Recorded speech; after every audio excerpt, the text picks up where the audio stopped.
This program sponsored by Supra Pacific Financial Services Limited, a BSE listed NBFC. ഒന്നുമില്ലായ്മയിൽ നിന്ന് തുടങ്ങി 3500 കോടി രൂപയുടെ വ്യവസായ സാമ്രാജ്യം. 38 വർഷം മുമ്പ് ഡെൻകെയർ തുടങ്ങുമ്പോൾ ഒരിക്കലും പണം ഉണ്ടാക്കുക എന്നുള്ള ലക്ഷ്യത്തോടെയല്ല ഡെൻകെയർ തുടങ്ങിയത്. ലോകോത്തര നിലവാരമുള്ള പ്രോസ്തസസ് പേഷ്യൻസിന് ഉണ്ടാക്കി കൊടുക്കുക, അതായിരുന്നു ഞങ്ങളുടെ ലക്ഷ്യം. ഞാനൊരു ഡെൻ്റൽ ക്ലിനിക്കിൽ അറ്റൻഡറായിട്ടാണ് ജോലിയിൽ പ്രവേശിക്കുന്നത്. തറ തുടയ്ക്കുക, ടോയ്ലറ്റ് വാഷ് ചെയ്യുക, ഡോക്ടർ ഊണ് കഴിച്ച പാത്രം കഴുകി വയ്ക്കുക, അതെല്ലാമായിരുന്നു എൻ്റെ ജോലി.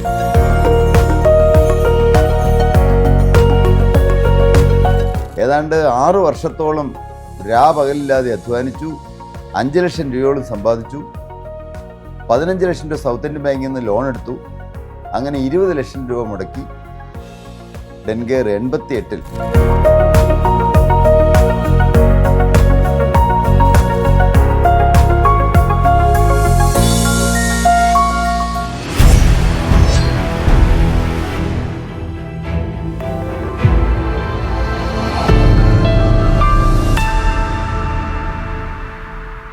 മൂവാറ്റുപുഴയിൽ നിന്ന് ആരംഭിച്ച് ലോകം മുഴുവൻ പടർന്ന ഒരു മലയാളി വ്യവസായി. ഒന്നുമില്ലായ്മയിൽ നിന്ന് തുടങ്ങി 3500 കോടി രൂപയുടെ വ്യവസായ സാമ്രാജ്യം. ഇന്ത്യൻ ദന്തൽ വ്യവസായത്തിന് പുതിയ ദിശാബോധം നൽകിയ ഡെൻകെയറിൻ്റെ MD ശ്രീ ജോൺ കുര്യാക്കോസ് ആണ് ഇന്ന് നമ്മോടൊപ്പം ഉള്ളത്. സ്വാഗതം. ഡെൻ്റൽ ഇൻഡസ്ട്രി എന്ന് പറയുമ്പോൾ സാധാരണക്കാരന് അത്ര പരിചിതമായൊരു മേഖലയല്ല. എന്തൊക്കെയാണ് ഡെൻകെയറിൻ്റെ പ്രോഡക്ട്സ്? ഡെൻകെയറിൽ ഞങ്ങൾ 450ഓളം വിവിധങ്ങളായ പ്രോഡക്ട്സുകൾ ഉണ്ടാക്കുന്നുണ്ട്. മെറ്റൽ വെച്ചിട്ടുള്ള പ്രോഡക്ട്സ് ഉണ്ട്, മെറ്റൽ ഇല്ലാത്ത പ്രോഡക്ട്സ് ഉണ്ട്, സിർക്കോണിയം വെച്ചിട്ടുള്ള പ്രോഡക്ട്സ് ഉണ്ട്, ലിഥിയം ഡൈസിലിക്കേറ്റ് വെച്ചിട്ടുള്ള പ്രോഡക്ട്സ് ഉണ്ട്, സെറാമിക് കോട്ടിംഗ് കൊടുത്തുകൊണ്ടുള്ള പ്രോഡക്ട്സ് ഉണ്ട്, എടുത്ത് കഴുകുന്ന പല്ലിന് പ്ലാസ്റ്റിക് പല്ല്, അക്രലിക് പല്ലിൻ്റെ അത് വെച്ചിട്ടുള്ള പ്രോഡക്ട്സ് ഉണ്ട്. ഇങ്ങനെ വിവിധങ്ങളായ, അതുപോലെ ഡെൻകെയർ അലൈനറുണ്ട്, ഇംപ്ലാന്റ് സംബന്ധമായ ഇംപ്ലാന്റ് പ്രോസസ്സസ് ഉണ്ടാക്കുന്നുണ്ട്. അതുപോലെ തന്നെ കാഴ്ചയ്ക്ക് ഭംഗി കിട്ടാൻ വേണ്ടി വെനീർ എന്ന് പറയും. പ്രത്യേകിച്ച് ഫ്രണ്ടിലെ പല്ലുകൾ, മുമ്പിലത്തെ പല്ലുകൾ ഭംഗിയാക്കാനായിട്ട് വെനീസ് വളരെ തിന്നായിട്ടുള്ള കവറിങ് കൊടുത്തുകൊണ്ട് ഉണ്ടാക്കുന്ന സംവിധാനമുണ്ട്. ഒറ്റ വാക്കിൽ പറഞ്ഞാൽ ഡെൻകെയർ കൃത്രിമമായ പല്ലുകളാണ് നിർമ്മിക്കുന്നത്. അതെ. ഈ പല്ലുകൾ തന്നെ 450 വെറൈറ്റി ഉണ്ട് എന്നാണ് പറയുന്നത്. അതെ, 450ഓളം വെറൈറ്റികൾ. ഓരോ ഇതിനും വ്യത്യസ്തമായ പല്ലുകളാണ് ഉപയോഗിക്കേണ്ടത്. അതെ. ഓ ശരി. ഇതിൻ്റെ ഒരു മാർക്കറ്റ് എവിടെയാണ്? ഇന്ത്യയിലാണോ ഇന്ത്യക്ക് പുറത്താണോ കൂടുതൽ വരുന്നത്? ലോകം മുഴുവൻ മാർക്കറ്റുണ്ട്. എവിടെയെല്ലാം മനുഷ്യരുണ്ടോ അവിടെയെല്ലാം പല്ലുകൾ ആവശ്യമുണ്ട്. പക്ഷെ കേരളത്തിൽ നോക്കുക അല്ലെങ്കിൽ ഇന്ത്യയിൽ നോക്കുകയാണെങ്കിൽ ഡെൻകെയർ പോലെ മറ്റൊരു ഒരു സ്ഥാപനമില്ല. നിങ്ങൾക്കൊരു കോമ്പറ്റീറ്റർ എന്ന് പറയാവുന്ന, നിങ്ങൾക്കൊപ്പം വളർന്ന ഒരാൾ ഇന്ത്യയിലില്ല. കോമ്പറ്റീറ്റർ എന്ന് പറയാനായിട്ട് അങ്ങനെ ഒരു ഇല്ലെന്ന് പറയാൻ പറ്റില്ല. ഈ കേരളത്തിൽ തന്നെ 100 കണക്കിന് സ്ഥാപനങ്ങളുണ്ട്.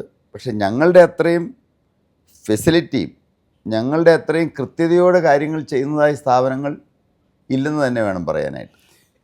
എന്താണ് ഡെൻകെയറിൻ്റെ ഒരു വളർച്ചയുടെ അടിസ്ഥാന ഘടകം? ഇങ്ങനെ നോക്കുമ്പോൾ മറ്റൊരു റൈവൽ ഇല്ലാത്ത സ്ഥിതിക്ക് എന്താണ് ഡെൻകെയറിനെ ഈ ഉയരത്തിലെത്തി? ഡെൻകെയർ തുടങ്ങുമ്പോൾ തന്നെ 38 വർഷം മുമ്പ് ഡെൻകെയർ തുടങ്ങുമ്പോൾ ഒരിക്കലും പണം ഉണ്ടാക്കുക എന്നുള്ള ലക്ഷ്യത്തോടെയല്ല ഡെൻകെയർ തുടങ്ങിയത്. ഏറ്റവും ലോകോത്തര നിലവാരമുള്ള പ്രോസ്തസസ് പേഷ്യൻസിന് ഉണ്ടാക്കി കൊടുക്കുക, അതായിരുന്നു ഞങ്ങളുടെ ലക്ഷ്യം. അതുകൊണ്ട് ഒരിക്കലും ക്വാളിറ്റിയിൽ കോംപ്രമൈസ് ചെയ്ത് റോ മെറ്റീരിയൽ വാങ്ങുന്നതിൽ, അതുപോലെ തന്നെ ഏതെങ്കിലും ഒരു ഷോർട്ട് കട്ട് ചെയ്ത് ഏതെങ്കിലും ഒരു പ്രോഡക്റ്റിന് വിവിധങ്ങളായ സ്റ്റെപ്പുകൾ, ഒരു സ്റ്റെപ്പ് കട്ട് ചെയ്ത് ഉണ്ടാക്കുക, അല്ലെങ്കിൽ എന്തെങ്കിലും ഒരു കാര്യത്തിനകത്ത് ഒരു എളുപ്പ വഴിയിൽ ചെയ്യുക എന്നുള്ള ചിന്ത നമുക്കില്ല. ഈ മേഖലയിലെ മറ്റു കമ്പനികളുമായി താരതമ്യം ചെയ്യുമ്പോൾ എന്താണ് ഡെൻകെയറിൻ്റെ പ്രത്യേകത? ഡെൻകെയറിൻ്റെ പ്രത്യേകത ഒറ്റ വാക്കി പറഞ്ഞാൽ, ഡെൻകെയർ ദൈവം കാണുന്നുള്ള ചിന്തയോടുകൂടിയാണ് എല്ലാ പ്രവർത്തനങ്ങളും മുമ്പോട്ട് കൊണ്ടുപോകുന്നത്. എല്ലാം ട്രാൻസ്പെറൻ്റ് ആണ്. ഒരു പേഷ്യൻറ്റിന് പല്ല് ചെയ്ത് കൊടുക്കുമ്പോൾ, പല്ലുണ്ടാക്കി കൊടുക്കുമ്പോൾ ഞാൻ എപ്പോഴും പറയാറുള്ള കാര്യമാണ്, ദൈവത്തിനൊരു പല്ലുണ്ടാക്കി കൊടുക്കണത് എങ്ങനെയാണോ അതുപോലെ ഉണ്ടാക്കി കൊടുക്കണമെന്ന്. ദൈവത്തിന് നമ്മളൊരു പല്ലുണ്ടാക്കുകയാണെങ്കിൽ എങ്ങനെയായിരിക്കും ചെയ്യുക? ഏറ്റവും ബെസ്റ്റായിട്ട്, അതിലപ്പുറം നന്നായിട്ട് ആർക്കും ചെയ്തു കൊടുക്കാൻ പറ്റില്ലല്ലോ. അതാണ് എപ്പോഴും പറയാറുള്ള കാര്യം. ക്വാളിറ്റിയുടെ കാര്യത്തിൽ സമാനമായ കമ്പനികളിൽ നിന്ന് ഡെൻകെയർ എങ്ങനെയാണ് വ്യത്യസ്തമായിരിക്കും? എന്തൊക്കെ കാര്യങ്ങളാണ് ക്വാളിറ്റിയിൽ ശ്രദ്ധിക്കുന്നത്? ക്വാളിറ്റിയിൽ ഏറ്റവും പരമപ്രധാനമായി ക്വാളിറ്റിയിൽ ഈ റോ മെറ്റീരിയൽ സെലക്ട് ചെയ്യുന്നത്, റോ മെറ്റീരിയൽ ഏറ്റവും ഒരിക്കലും പേഷ്യൻസിന് ഹാനികരമാവുന്ന ഒരു റോ മെറ്റീരിയലും ഡെൻകെയർ യൂസ് ചെയ്യില്ല. അതിന് ക്വാളിറ്റി ചെക്കും കാര്യങ്ങളും ഉണ്ട്. എല്ലാം ഉണ്ട്, എല്ലാ ക്വാളിറ്റി ചെക്കിംഗ് ഉണ്ട്. അതിന് ഗവൺമെൻറ്റിൻ്റെ സർട്ടിഫിക്കേഷൻ ആവശ്യമാണോ? ഉറപ്പായിട്ടും ഗവൺമെൻറ് സർട്ടിഫിക്കേഷൻസ് ആവശ്യമുണ്ട്. CDSCO എന്ന് പറഞ്ഞൊരു സർട്ടിഫിക്കേഷൻ ആവശ്യമുണ്ട്. ഇത് എങ്ങനെ തിരിച്ചറിയാൻ പറ്റും? ഈ എടുക്കുന്ന മെറ്റീരിയലാണ് ഹൈ ക്വാളിറ്റി മെറ്റീരിയൽ എന്നും ഇതിൻ്റെ തന്നെ ഡ്യൂപ്ലിക്കേറ്റുകൾ ഉണ്ടാവുമല്ലോ, എല്ലാത്തിനും ഉള്ളതുപോലെ തന്നെ? അത് സാധാരണ ഞങ്ങളുടെ പ്രോഡക്ട്സുകൾ റോ മെറ്റീരിയൽസ്, സാധാരണ ഞങ്ങളുടെ റോ മെറ്റീരിയൽസ് എല്ലാം വരുന്നത് ജർമ്മനിയിൽ നിന്നാണ്. ഒരു നല്ല ശതമാനവും ജർമ്മനിയിൽ നിന്നാണ് വരുന്നത്. കുറച്ചെല്ലാം മറ്റ് യൂറോപ്യൻ രാജ്യങ്ങളിൽ നിന്നും വരുന്നു. അപ്പോൾ അവർ ഒരിക്കലും അതിന് എല്ലാത്തിനും കൃത്യമായ ക്വാളിറ്റി ചെക്ക് ചെയ്യാനുള്ള അതിൻ്റെ എല്ലാ സംവിധാനങ്ങളും ഉണ്ട്. അതിനുള്ള കൃത്യമായ ഡോക്യുമെൻറ്റ്സ് ഉണ്ട്. ആ ഡോക്യുമെൻറ്റ്സ് എല്ലാം വെച്ച് കൃത്യമായി ചെക്ക് ചെയ്തിട്ട് മാത്രമല്ല, റോ മെറ്റീരിയൽ വരുമ്പോൾ തന്നെ ചെക്ക് ചെയ്യാനുള്ള സംവിധാനം നമുക്കുണ്ട്. ഈ ഡെൻകെയർ മേഖലയിൽ ചൈനയുടെ ഒരു പങ്കാളിത്തം എത്രയുണ്ട്? ചൈനയുടെ പ്രോഡക്റ്റ്സ് എത്താറുണ്ടോ ഇവിടെ? ചൈനയുടെ പ്രോഡക്റ്റ്സ് ഞങ്ങൾ ഒരിക്കലും ഉപയോഗിക്കാറില്ല. ക്വാളിറ്റി കുറഞ്ഞതും ചീപ്പാണ്. ക്വാളിറ്റി കുറഞ്ഞതെന്ന് മാത്രമല്ല, പേഷ്യൻസിന് എന്ത് ഹാനികരമാവുന്ന റോ മെറ്റീരിയൽസും അവർ ഉണ്ടാക്കി വിടും. അതുകൊണ്ട് ഒരിക്കലും ചൈനയുടെ പ്രോഡക്റ്റ്സ് ഞങ്ങൾ എടുക്കാറില്ല. ഇത് പക്ഷേ ഒരു സാധാരണക്കാരന് തിരിച്ചറിയാൻ പറ്റുമോ ഈ ചൈനയുടെ പ്രോഡക്റ്റ് ആണോ ജർമ്മൻ്റെ പ്രോഡക്റ്റ് ആണോ എന്നുള്ളത്? സാധാരണഗതിയിൽ അത് തിരിച്ചറിയാൻ എളുപ്പമല്ല. കള്ളനോട്ടും നല്ല നോട്ടും പോലെ തന്നെയാണ്. പക്ഷേ അതാണ് ഡെൻകെയറുള്ള ആളുകൾക്കുള്ള വിശ്വാസ്യത എന്ന് പറയുന്നത്. കഴിഞ്ഞ 38 വർഷമായിട്ട് ഡെൻകെയർ ക്വാളിറ്റിക്ക് വേണ്ടി നിലകൊള്ളുന്നുള്ള ആ ഒരു വിശ്വാസ്യത ഞങ്ങളുടെ ക്ലയൻസിന്, ഞങ്ങളുടെ ഡോക്ടേഴ്സിൽ ഉള്ളതുകൊണ്ടാണ് ഡെൻകെയർ അഭിവൃദ്ധിയിലേക്ക് നീങ്ങിക്കൊണ്ടിരിക്കുന്നത്. ഈ ഡെൻകെയർ ഒരു ദിവസം എത്ര പല്ലുകൾ നിർമ്മിക്കുന്നുണ്ട്? ഏതാണ്ട് 5000-ഓളം പല്ലുകൾ ഒരു ദിവസം ഉണ്ടാക്കുന്നുണ്ട്, വിവിധങ്ങളായ പല്ലുകൾ. ഇവിടെ തന്നെയാണോ പ്രൊഡക്ഷൻ മുഴുവൻ നടക്കുന്നത്? ഇവിടെ മാത്രമല്ല, ഇവിടെയുണ്ട് വേറെ 10 സാറ്റലൈറ്റ് യൂണിറ്റുകളുണ്ട്. ഏതൊക്കെ രാജ്യങ്ങളിൽ പ്രൊഡക്ഷൻ ഉണ്ട്?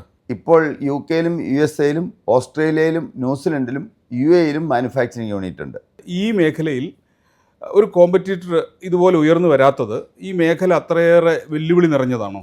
തീർച്ചയായിട്ടും ഇത് അത്ര എളുപ്പത്തിൽ ചെയ്യാൻ പറ്റുന്ന ഒരു കാര്യമല്ല. തുടക്കത്തിൽ ആളുകൾ വളരെ കുറച്ച് ഇൻവെസ്റ്റ്മെൻറ്റ് കൊണ്ട് ചെറിയ രീതിയിലൊക്കെ തട്ടിക്കൂട്ടി തുടങ്ങുന്ന പ്രസ്ഥാനങ്ങളുണ്ട്. എന്തിനു പറയണു, കോയിൻ ഉരുക്കി പല്ലുണ്ടാക്കുന്ന ആളുകളുമുണ്ട്. വെറും കോയിൻ ഉരുക്കി, യഥാർത്ഥത്തിൽ കൊബാൾക്രോം മാത്രമേ യൂസ് ചെയ്യാവുള്ളൂ. പക്ഷേ കോയിൻ ഉരുക്കിയും പല്ലുണ്ടാക്കുന്ന ആളുകളുണ്ട്. മനുഷ്യർക്ക് പണം ഉണ്ടാക്കുക എന്നുള്ള ആ ലക്ഷ്യത്തോടെ ചെയ്യുന്ന ആളുകൾ ധാരാളം ഈ രംഗത്തുമുണ്ട്. ഡെൻകെയറിനെ സംബന്ധിച്ച് ഒരിക്കലും പേഷ്യൻറ്റിന് ഹാനികരമാവുന്ന ഒരു റോ മെറ്റീരിയൽ ഉപയോഗിക്കില്ല. അതുകൊണ്ടാണ് ഡെൻകെയർ ഇത്രയും വിശ്വാസ്യതയാർജിച്ച് മുമ്പോട്ട് വരുന്നത്. ഈ ഡെൻകെയർ തുടങ്ങുമ്പോൾ ഡെൻകെയറിൻ്റെ തുടക്കത്തിലെ ആസ്തി എത്രയായിരുന്നു? എത്ര രൂപയുടെ നിക്ഷേപത്തിലാണ് ഡെൻകെയർ ആരംഭിക്കുന്നത്? അന്ന് 20 ലക്ഷം രൂപ മുടക്കിയാണ് ഡെൻകെയർ തുടങ്ങുന്നത്. അതിനുള്ള ഫണ്ട് എന്നുണ്ടായിരുന്നോ? അത് പറയണമെങ്കിൽ ഒരു കഥയായിട്ട് പറഞ്ഞാലേ മനസ്സിലാവും. എങ്ങനെയായിരുന്നു തുടക്കം? ഞാനൊരു ഡെൻ്റൽ ക്ലിനിക്കിൽ അറ്റൻഡറായിട്ടാണ് ജോലിയിൽ പ്രവേശിക്കുന്നത്. തറ തുടയ്ക്കുക, ടോയ്ലറ്റ് വാഷ് ചെയ്യുക, ഡോക്ടർ ഊണ് കഴിച്ച പാത്രം കഴുകി വയ്ക്കുക, അതെല്ലാമായിരുന്നു എൻ്റെ ജോലി. ഡോക്ടർക്ക് ചായ മേടിച്ചു കൊടുക്കുക, പേഷ്യൻസ് തുപ്പിയിട്ടിരിക്കുന്ന ഡെൻ്റൽ ക്ലിനിക്കാണല്ലോ, അവിടെ തുപ്പിയിട്ടിരിക്കുന്ന ഈ കോട്ടണെല്ലാം, ചോര പുരണ്ട കോട്ടൺ, അതെല്ലാം വേസ്റ്റ് ബിന്നിൽ കൊണ്ടുകളയുക, ഇതെല്ലാമായിരുന്നു എൻ്റെ ജോലി. ആ കാലങ്ങളിൽ കാലത്തെ 8 മുതൽ 5 വരെയാണ് ജോലി സമയം. ഞാൻ സാധാരണഗതിയിൽ 6-6:30 ആകുമ്പോഴത്തേക്ക് എത്തും. ജോലികളെല്ലാം നേരത്തെ തീർത്തു വയ്ക്കും. ഒരുപക്ഷെ എൻ്റെ ഉത്സാഹം കണ്ടിട്ടായിരിക്കണം എൻ്റെ പഴയ ബോസ് എന്നെ ഡെഞ്ചർ സെറ്റ് ചെയ്യാൻ പഠിപ്പിച്ചു. എടുത്തു കഴുകുന്ന പല്ല്. ആ കാലങ്ങളിൽ പല്ലിന് കേട് വന്നു കഴിഞ്ഞാൽ സാധാരണഗതിയിൽ പറിച്ചു കളയും, എന്നിട്ട് എടുത്തു കഴുകാവുന്ന പല്ല് വയ്ക്കും. ധാരാളം പണമുള്ളവരാണെങ്കിൽ ഫിക്സ് ചെയ്ത് വയ്ക്കുന്ന പല്ല്, അപ്പുറത്തെ ഇപ്പുറത്തെയും പല്ല്, 2 സൈഡിലെയും പല്ല് ഗ്രൈൻഡ് ചെയ്ത് ചെറുതാക്കിയിട്ട്, ഇനാമൽ ഗ്രൈൻഡ് ചെയ്ത് ചെറുതാക്കിയിട്ട് നടുക്കത്തെ പല്ല് ഡെൻ്റൽ സിമെൻറ്റ് ഉപയോഗിച്ച് ആ സ്റ്റമ്പിനകത്ത് ഫിക്സ് ചെയ്ത് വയ്ക്കും ഇങ്ങനെ. അപ്പോൾ ഫിക്സ് ചെയ്ത് സാറിന് നാച്ചുറൽ ടീത്ത് പോലെ ഇരിക്കും, എടുത്തു കഴിയേണ്ടത്. അത് ചെയ്തുകൊണ്ട് വരുന്ന 2 സ്ഥാപനമേ ഉണ്ടായിരുന്നുള്ളൂ ഇന്ത്യയിൽ. അവിടെ ചെയ്തുകൊണ്ട് വന്നാൽ പകുതിക്ക് പകുതി പേഷ്യൻ്റെ വായിൽ ഇറങ്ങില്ല. ഡോക്ടേഴ്സ് മണിക്കൂറുകൾ ഇങ്ങനെ ഗ്രൈൻഡ് ചെയ്യും. പേഷ്യൻ്റ് വായ തുറന്ന സമയങ്ങളോളം ഇരിക്കേണ്ടി വരും. പലപ്പോഴും ഇതെല്ലാം കാണുമ്പോൾ എൻ്റെ മനസ്സിൽ തോന്നും, ചിലതെല്ലാം ഫിറ്റാകുന്നുണ്ട്, അധിക പങ്കും ഫിറ്റാകുന്നില്ല. അപ്പോൾ ഇതെന്തെങ്കിലും ഒരു കാലത്ത് ഒരു പേഷ്യൻസിന് ബുദ്ധിമുട്ട് ഒഴിവാക്കാൻ, ഡോക്ടേഴ്സ് ചെയർ സൈഡിൽ ധാരാളം സമയം സ്പെൻഡ് ചെയ്യുന്നു, അതൊന്ന് ഒഴിവാക്കാൻ എങ്ങനെയെങ്കിലും ഒരു സ്ഥാപനം, ഡെൻ്റൽ ലാബ് തുടങ്ങണം എന്നുള്ള ചിന്ത എൻ്റെ മനസ്സിൽ വന്നു. അതാണ് ഡെൻകെയറിൻ്റെ തുടക്കത്തിൻ്റെ മുഖാന്തരമായത്. എൻ്റെ മാസ ശമ്പളം 250 രൂപയായിരുന്നു. എങ്ങനെ 20 ലക്ഷം രൂപ ഉണ്ടാക്കും? ഒരു കൊല്ലം മുഴുവൻ പണിയെടുത്തു കഴിഞ്ഞാൽ 3000 രൂപ കിട്ടുള്ളൂ. എന്നാൽ എന്നെ എൻ്റെ പഴയ യജമാനൻ ഡോക്ടർ റെജി മാത്യു വെപ്പ് വല്ല് സെറ്റ് ചെയ്യാൻ പഠിപ്പിച്ചു. ഞാൻ വേഗം അത് പഠിച്ചു. പകൽ മുഴുവൻ ഞാൻ ആ മാതൃസ്ഥാപനത്തിൽ ജോലി ചെയ്യും. രാത്രി പരിസര പ്രദേശങ്ങളിലുള്ള പല ഡെൻ്റൽ ക്ലിനിക്കുകളിലും ഈ ഡെഞ്ചർ സെറ്റ് ചെയ്ത് കൊടുക്കാനും അത് വാർത്തു കൊടുക്കാനുമായിട്ട് പോകും. ഒരെണ്ണം സെറ്റ് ചെയ്ത് വാർത്തു കൊടുത്താൽ 50 രൂപ കിട്ടും. 50 മുതൽ 70 രൂപ വരെ കിട്ടും. ഒരു ദിവസം തന്നെ രാത്രി മുഴുവൻ ഇരുന്ന് അധ്വാനിക്കും. ചിലപ്പോൾ 2 മണിക്കൂർ ഉറങ്ങിയ ദിവസമുണ്ട്. ഞായറാഴ്ചകളിൽ മാത്രം 3 മണിക്കൂർ ഉറങ്ങും. 5 ഡെഞ്ചർ വരെ ഒറ്റ ദിവസം ചെയ്തു കൊടുക്കും. ഏതാണ്ട് 10, 300, 350 രൂപയെല്ലാം കിട്ടിയതായ ദിവസങ്ങളുണ്ട്. എല്ലാ പൈസയും കൂട്ടിവെച്ചു. ഏതാണ്ട് 6 വർഷത്തോളം പകലില്ലാതെ അധ്വാനിച്ചു. 5 ലക്ഷം രൂപയോളം സമ്പാദിച്ചു. 15 ലക്ഷം രൂപ സൗത്ത് ഇന്ത്യൻ ബാങ്കിൽ നിന്ന് ലോൺ എടുത്തു. അങ്ങനെ 20 ലക്ഷം രൂപ മുടക്കി ഡെൻകെയർ 88-ൽ, കൃത്യമായിട്ട് പറഞ്ഞു കഴിഞ്ഞാൽ ഇന്ത്യയിലേക്ക് ആദ്യമായി ജർമ്മനിയിൽ നിന്നൊരു കാസ്റ്റിംഗ് മെഷീൻ ഇമ്പോർട്ട് ചെയ്തത് നമ്മളാണ്. പിന്നെ അതുപോലെ തന്നെ അതിന് വേണ്ടതായ ബാക്കി യന്ത്രസാമഗ്രികളെല്ലാം ഇമ്പോർട്ട് ചെയ്തു. അങ്ങനെയാണ് ഡെൻകെയർ തുടങ്ങാനിട വന്നത്. വളരെ സാധാരണമായൊരു തുടക്കമായിരുന്നു. അന്നത്തെ കാലത്ത് മറ്റ് ലാബുകൾ കേരളത്തിലില്ല ഇതുപോലെയുള്ള. അന്ന് ആകെ ഇന്ത്യയിൽ 2 ഡെൻ്റൽ ലാബേ ഉള്ളൂ. മാത്രമല്ല ഈ കാസ്റ്റിംഗ് മെഷീനൊന്നും ഉള്ള ഡെൻ്റൽ ലാബില്ല. അവരെല്ലാം വേറെ ചില വിദ്യകൾ ഉപയോഗിച്ച് മെറ്റൽ മെൽറ്റ് ചെയ്യിക്കുന്ന സംവിധാനമൊന്നും ഉണ്ടായിരുന്നുള്ളൂ. ഇത് വിജയിക്കുമെന്ന് എങ്ങനെയാണ് അന്നൊരു ധൈര്യം ഉണ്ടായത്? കാരണം വേറെ ഉദാഹരണങ്ങളില്ലല്ലോ. അത് ശരിക്കും പറഞ്ഞാൽ ദൈവത്തിൻ്റെ ഒരു അത്ഭുതകരമായ ഇടപെടൽ ഇതിനകത്തുണ്ട്. ഞാൻ ഒരിക്കലും ഇത്രയൊന്നും സ്ഥാപനം വളരുമെന്ന് മനസ്സിൽ പോലും ചിന്തിച്ചിട്ടില്ല. എന്നാൽ എനിക്ക് ഒരു കണക്കൂട്ടലുണ്ടായിരുന്നു. ഇത് ഈ പല്ലുകൾ, ഓരോ മനുഷ്യർക്കും 32 പല്ലുണ്ട്. പല്ലിന് കേടില്ലാത്ത മനുഷ്യർ ഇല്ലെന്ന് തന്നെ പറയാം. അപ്പോൾ ഒരു 100 കോടി ജനങ്ങളുണ്ടെങ്കിൽ എന്തുമാത്രം പല്ലുകളാണ്. അപ്പോൾ ധാരാളം അവസരങ്ങൾ ഉള്ളത് എനിക്ക് മുൻകൂട്ടി കാണാനിടയായി. രസകരമായൊരു സംഭവം പറയട്ടെ. ഇത് തുടങ്ങുന്ന സമയത്ത് ഇത്രയും പണമെല്ലാം കടം മേടിച്ച് ലോണെല്ലാം എടുത്ത് വന്നപ്പോൾ ഒരു ഡോക്ടർ പറഞ്ഞു, ഇദ്ദേഹത്തിന് എന്തോ കാര്യമായി തകരാറുണ്ട്. പാരമ്പര്യമായിട്ട് ഞങ്ങളുടെ കുടുംബം ഒരു ഭ്രാന്ത് ബാധിച്ച കുടുംബമായിരുന്നു. ഭ്രാന്ത് ബാധിച്ചു? അതെ. എൻ്റെ അപ്പൻ ഭ്രാന്തനായിരുന്നു. അപ്പൻ മാനസിക രോഗിയായിരുന്നു. അപ്പൻ്റെ അനുജൻ മാനസിക രോഗിയായിരുന്നു. ഒരു നായെ പൂട്ടിയിടുമ്പോൾ ഒരു മുറിയിൽ അദ്ദേഹത്തെ പൂട്ടിയിടപ്പെട്ടിരുന്നു. അപ്പനെ?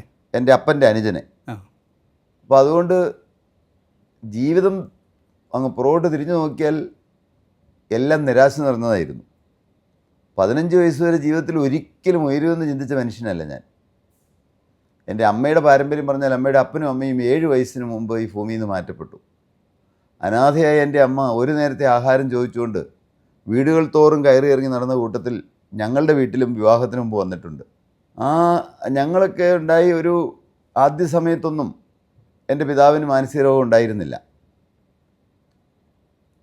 എനിക്ക് ഏതാണ്ട് ഒരു 10 വയസ്സൊക്കെ ഉള്ളപ്പോഴാണ് എൻ്റെ പിതാവിന് ഭ്രാന്ത് ബാധിക്കുന്നത്.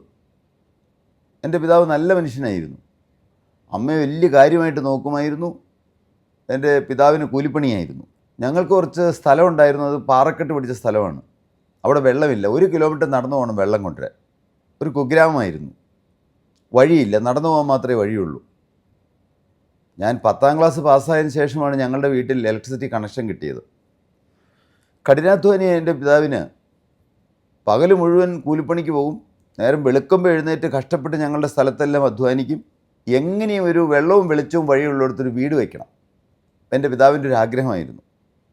കഷ്ടപ്പെട്ട് അധ്വാനിച്ചുണ്ടാക്കിയ പൈസ മുഴുവൻ കൂട്ടിവെച്ചു. വർഷങ്ങളോളം ആ പൈസ ഓരോ വ്യക്തിക്ക് കൊണ്ട് കൊടുത്തു.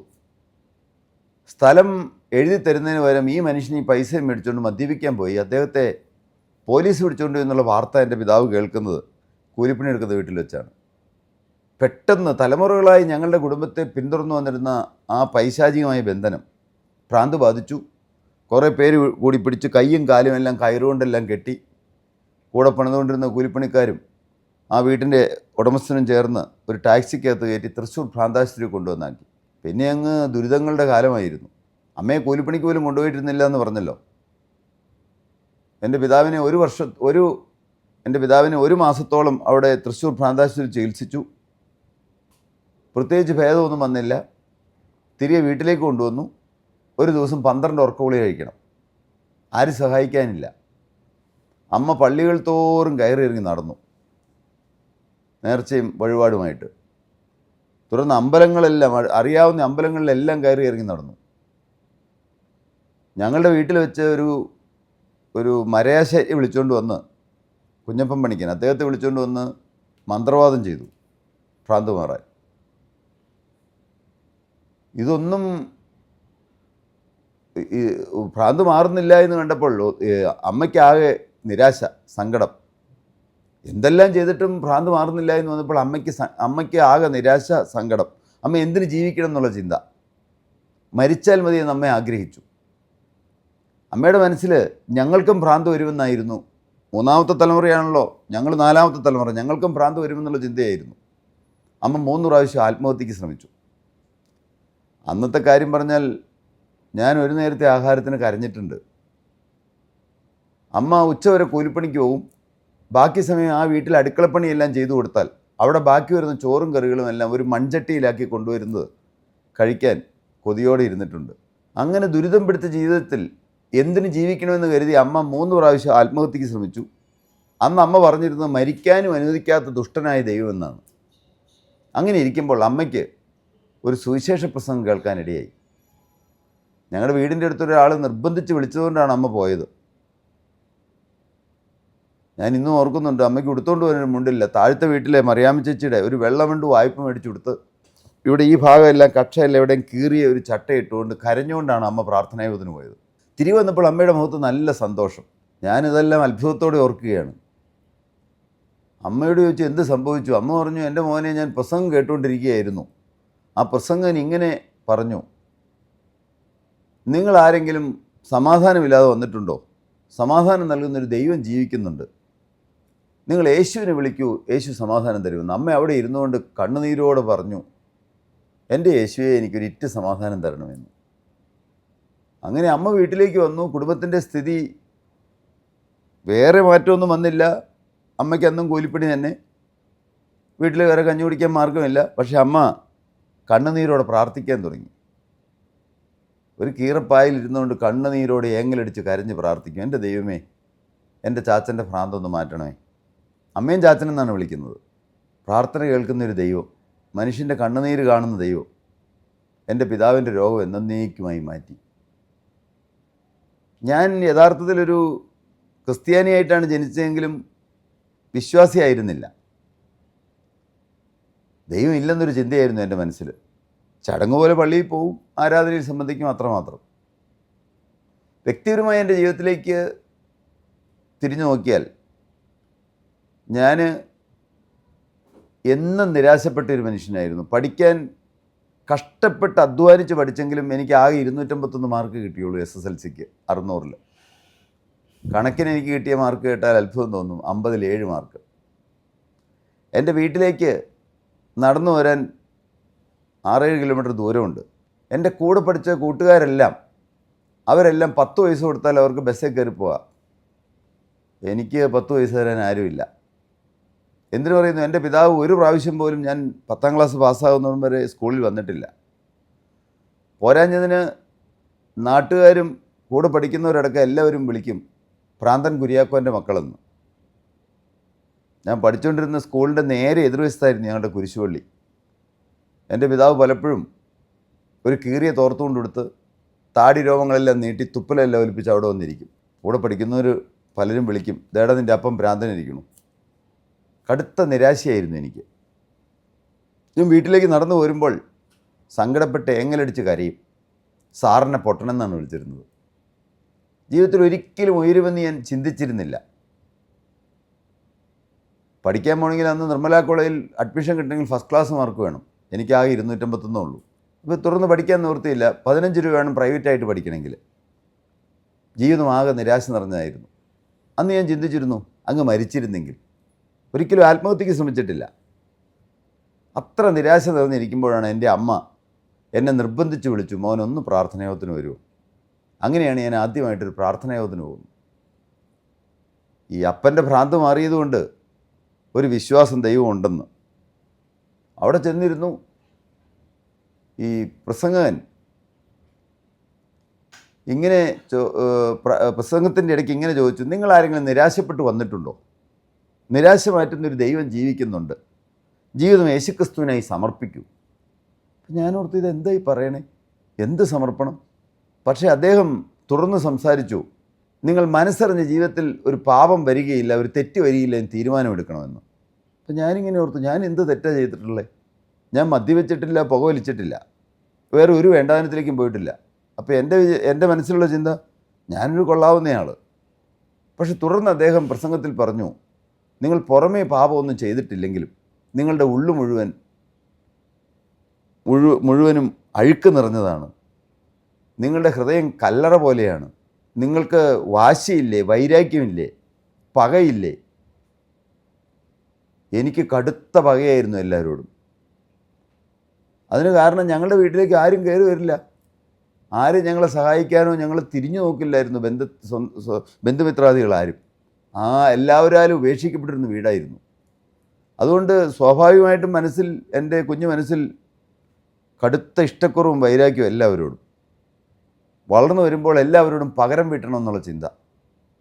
പഠിച്ചെങ്ങനെയെങ്കിലും ഉയരണം എന്നൊക്കെ ആഗ്രഹം ഉണ്ടായിരുന്നു, പക്ഷേ ഒന്നിനും പ്രാപ്തിയില്ലാതിരുന്ന സമയം.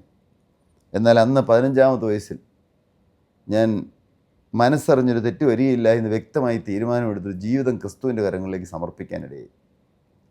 തുടർന്നങ്ങോട്ട് വന്നു. അവിടെ നിന്നാണ് ഒരു മാറ്റം വരുന്നത്. താങ്കൾ ജീവിതത്തിലെ വളരെയേറെ ദുഃഖങ്ങളുടെയും ദുരിതങ്ങളുടെയും ഒരു ബാല്യം കടന്ന് ഒരു കൂലിപ്പണിക്കാരൻ്റെ മകനായി വന്നിട്ട് ഇന്ന് ഈ 3500 കോടി ആസ്തിയുള്ള ബിസിനസ് സാമ്രാജ്യത്തിൻ്റെ അധിപനായി. സാധാരണ ഈ ഒരു നിലയിൽ എത്തുന്നവർ പുറകോട്ട് തിരിഞ്ഞു നോക്കിയാലും ഇത്തരം കാര്യങ്ങൾ ഓർത്തെടുക്കാറില്ല. താങ്കൾ എന്തുകൊണ്ടാണ് ഇപ്പോഴും അതൊക്കെ തുറന്നു പറയാൻ തയ്യാറാവുന്നത്? ഒന്ന്, ഞാൻ പറയുന്നത് മൂലം ഒരാൾക്കെങ്കിലും നിരാശപ്പെട്ടിരിക്കുന്നവർക്ക്, ജീവിതത്തിൽ ഒരിക്കലും ഉയരില്ല എന്ന് ചിന്തിച്ചിരിക്കുന്ന മനുഷ്യർക്ക്, അല്ലെങ്കിൽ ഏതെങ്കിലും അപകടകരമായ കാര്യങ്ങൾ സംഭവിച്ച് ബിസിനസ്സിലോ അല്ലെങ്കിൽ ജീവിതത്തിലോ അങ്ങനെയെല്ലാം സംഭവിച്ച് ഇനി എനിക്കൊരു ഉയർത്തെഴുന്നേൽപ്പില്ല എന്ന് ചിന്തിക്കുന്ന മനുഷ്യർ ആരെങ്കിലും ഒന്ന് ഉണർന്നു വരാനിടയായെങ്കിൽ ഒന്നത്. 2, ഞാനിതെല്ലാം തുറന്ന് മനുഷ്യരോട് പറയാനുള്ള രണ്ടാമത്തെ കാരണം, ഞാനിതൊരിക്കലും മറക്കരുതെന്നുള്ള ചിന്ത. കാരണം ഞാനൊരു റബ്ബർ വെട്ടുകാരനായിട്ട് ജീവിതം തീർന്നു പോകേണ്ട മനുഷ്യനായിരുന്നു. എൻ്റെ പിതാവിനോട് പറഞ്ഞു, എടാ പഠിപ്പിക്കാൻ വിടാൻ മാർക്കില്ല, നീ റബ്ബർ വെട്ട് പഠിച്ചോളാം. ഞാൻ 10ാം ക്ലാസ് കഴിഞ്ഞിട്ട് റബ്ബർ വെട്ടിക്കൊണ്ട് നടക്കുമ്പോൾ എൻ്റെ കൂടെ പഠിച്ചവരെല്ലാം കോളേജിൽ പോകുന്ന കാണുമ്പോൾ ഞാൻ സങ്കടപ്പെട്ട് ഏങ്ങലടിച്ച് കരഞ്ഞിട്ടുണ്ട്. ഒരു തോർത്തുകൊണ്ട് കൊടുത്ത് വേറൊരു തോർത്തുകൊണ്ട് തലയെക്കെട്ട് കെട്ടി റബ്ബർ വെട്ടിക്കൊണ്ട് നടക്കുമ്പോൾ തൊട്ട് ചേർന്നാണ് റോഡ്. അവർ പോകുന്ന കാണുമ്പോൾ ഞാനിങ്ങനെ കൊതിയോടെ നോക്കി നിൽക്കും. ഞാൻ സങ്കടത്തോടെ റബ്ബർ മരത്തിൽ ചാരി നിന്നുകൊണ്ട്, എൻ്റെ ദൈവമേ എനിക്കൊരു ജോലി തരുമോ? അങ്ങനെയാണ് ഞാൻ മൂവാറ്റുപുഴയിൽ ഒരു ഡെൻ്റൽ ക്ലിനിക്കിൽ അറ്റൻഡറായിട്ട് ജോലിയിൽ പ്രവേശിക്കുന്നത്. അവിടെ നിന്നാണ് വളർച്ചയുടെ ആരംഭം. ജീവിതത്തിൻ്റെ ഏത് അവസ്ഥയിലുള്ളൊരു മനുഷ്യനും വേണമെങ്കിൽ ഈ ഒരു തരത്തിലേക്ക് ഉയരാൻ കഴിയും എന്നുള്ളതാണല്ലോ താങ്കളുടെ ജീവിതം തെളിയിക്കുന്നത്. തീർച്ചയായിട്ടും. എന്താണ് അതിൻ്റെ അടിസ്ഥാനം? കഠിനാധ്വാനമാണോ? ഒന്ന്, ഏറ്റവും പരമപ്രധാനമായ കാര്യം ഒരു അചഞ്ചലമായ ദൈവവിശ്വാസം, ദൈവമുണ്ടെന്നുള്ള ചിന്ത, ദൈവം എല്ലാം കാണുന്നുള്ള ചിന്ത. 2, എത്രമാത്രം താണ ഒരു വ്യക്തിക്കും ഉയരാൻ ദൈവം സഹായിക്കുമെന്നുള്ള ആ ഒരു ചിന്ത. ദൈവം സഹായിക്കുമെന്ന് പറഞ്ഞു കഴിഞ്ഞാൽ ദൈവം എങ്ങനെ ആർക്കെങ്കിലും നൂലെ കെട്ടി ഇറക്കി എന്തെങ്കിലും കൊടുക്കുമെന്നല്ല ഞാൻ പറഞ്ഞത്. കഠിനാധ്വാനം ചെയ്യാനുള്ള മനസ്സ് നമുക്ക് കൂടിയേ കഴിയൂ. എവിടെയാണ് ആളുകൾ കഷ്ടപ്പെട്ട് അധ്വാനിക്കാനുള്ള മനസ്സില്ലെങ്കിൽ, നാം വിജയിച്ചവരായ ആരുടെ ജീവിതത്തിലേക്ക് തിരിഞ്ഞു നോക്കിയാലും അതിൻ്റെ പിന്നിൽ ത്യാഗത്തിൻ്റെ അഥവാ കഷ്ടപ്പാടിൻ്റെ, കഠിനാധ്വാനത്തിൻ്റെ ഒരു കഥ തീർച്ചയായിട്ടും നമുക്ക് കാണാൻ കഴിയും. ഈ റബ്ബർ വെട്ടുകാരനായി ജീവിതം തുടങ്ങിയെന്ന് പറഞ്ഞല്ലോ. അതെ. ആ കാലത്ത് എന്തെങ്കിലും ഈ ഒരവസ്ഥ സ്വപ്നം കണ്ടിരുന്നോ? ഒരിക്കലും ജീവിതത്തിൽ 15 വയസ്സ് വരെ സ്വപ്നം കണ്ടിട്ടേ ഇല്ല. ഈ ഡെൻ്റൽ ക്ലിനിക്കിൽ ജോലിക്ക് നിൽക്കുമ്പോഴാണ്, അവിടെ നിൽക്കുമ്പോൾ എങ്ങനെയെങ്കിലും പേഷ്യൻസിൻ്റെ ബുദ്ധിമുട്ട് മാറ്റണം. മണിക്കൂറുകൾ ഡോക്ടർ ഇങ്ങനെ പല്ല് ഗ്രൈൻഡ് ചെയ്ത് പേഷ്യൻ്റ് വായു തുറന്നിരിക്കുമ്പോൾ ഇവിടെ ഈ ജോയിൻറ്റിനെല്ലാം വേദന വരും. 1 മണിക്കൂർ മറ്റേ വാ തുറന്നിരിക്കണം. ഡോക്ടർ ഇങ്ങനെ ഗ്രൈൻഡിങ് മോട്ടറിൽ വെച്ചിട്ട് മെറ്റലെല്ലാം ഇങ്ങനെ ഗ്രൈൻഡ് ചെയ്യും.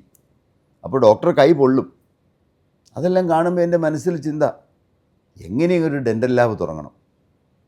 ഒരിക്കലും സാധ്യതയുള്ള കാര്യമല്ല. 250 രൂപ മാസം ശമ്പളമുള്ള ഒരു മനുഷ്യൻ എങ്ങനെ 20 ലക്ഷം രൂപയ്ക്ക് ഒരു ഡെൻ്റൽ ലാബ് തുടങ്ങും? ഒരിക്കലും ചിന്തിച്ചിട്ടേ ഇല്ല. ദൈവത്തിൻ്റെ അത്ഭുത കരുണയാൽ ഇങ്ങനെ വന്നു ചേർന്നതാണെന്ന് എനിക്ക് പറയാൻ കഴിയുള്ളൂ. ഇപ്പം 38 വർഷമായെന്നല്ലേ പറഞ്ഞു? അതെ. തുടങ്ങിയിട്ട് ഈ 38 വർഷത്തെ കേരളത്തിലെ ബിസിനസ് ചെയ്തതിൻ്റെ ഒരു അനുഭവം എന്താണ്? കേരളം ബിസിനസ്സിന് പറ്റിയ സ്ഥലമല്ല എന്ന് പൊതുവെ പറഞ്ഞു കേൾക്കാറുണ്ട്. അങ്ങയുടെ അനുഭവം എന്താണ്?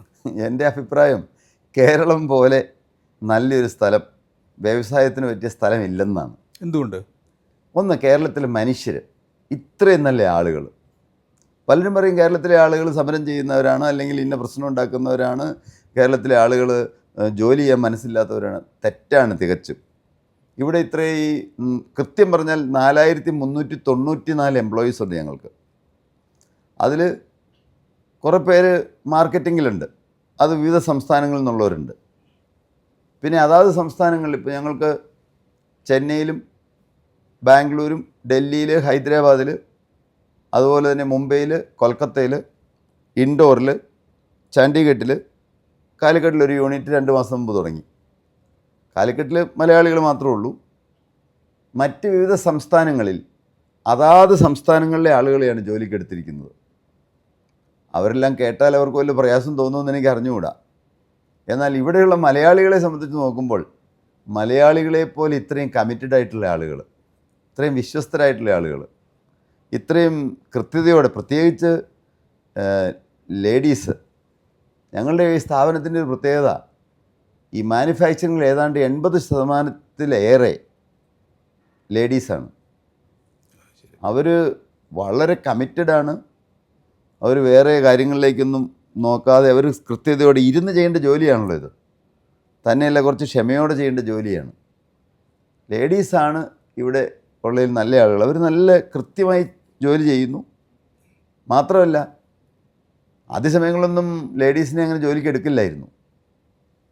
എൻ്റെ ഭാര്യയും ചേട്ടൻ്റെ ഭാര്യയും അനുജൻ്റെ ഭാര്യയും എൻ്റെ വിവാഹശേഷം ഞങ്ങളുടെ സ്ഥാപനത്തിൽ വരാനിടയായി. അവർ വന്നപ്പോഴാണ് ഒന്നുകൂടെ കാര്യങ്ങൾ ഭംഗിയായിട്ട് അവർക്ക് ചെയ്യാൻ കഴിയുമെന്നുള്ള ബോധ്യം വരികയും തുടർന്ന് ലേഡീസിനെ അപ്പോയിൻ്റ് ചെയ്യുകയും ചെയ്തത്.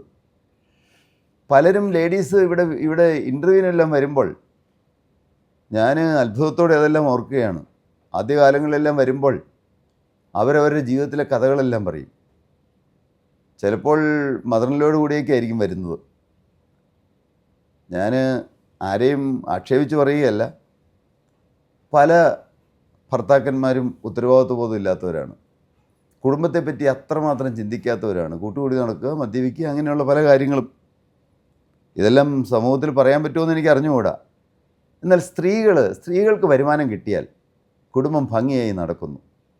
അവർക്കാവുള്ള വരുമാനം കൊണ്ട് അവർ കുഞ്ഞുങ്ങളെ പഠിപ്പിക്കുന്നു, വീട്ടിലെ കാര്യങ്ങൾ ചെയ്യുന്നു, മാതാപിതാക്കളുടെ സംരക്ഷണത്തിനായി അത് ചെലവഴിക്കുന്നു. ഫ്യൂച്ചറിലേക്ക് വേണ്ടിയിട്ട് അവർ കുഞ്ഞുങ്ങളുടെ വിദ്യാഭ്യാസത്തിനും മറ്റ് ആവശ്യങ്ങൾക്കുമായി അതെല്ലാം കരുതി വയ്ക്കുന്നു. അവർക്ക് വരുമാനം ഉണ്ടാകുന്നത് നല്ലതാണെന്നുള്ളൊരു ചിന്ത എൻ്റെ മനസ്സിൽ വന്നു. അങ്ങനെ വന്നപ്പോൾ അനേകർ, പല വിധവമാർ, പല അശരണരായ ആളുകൾ, അങ്ങനെ അനേകർ വന്നപ്പോൾ അത് നല്ലതാണല്ലോ എന്നൊരു ചിന്ത മനസ്സിൽ.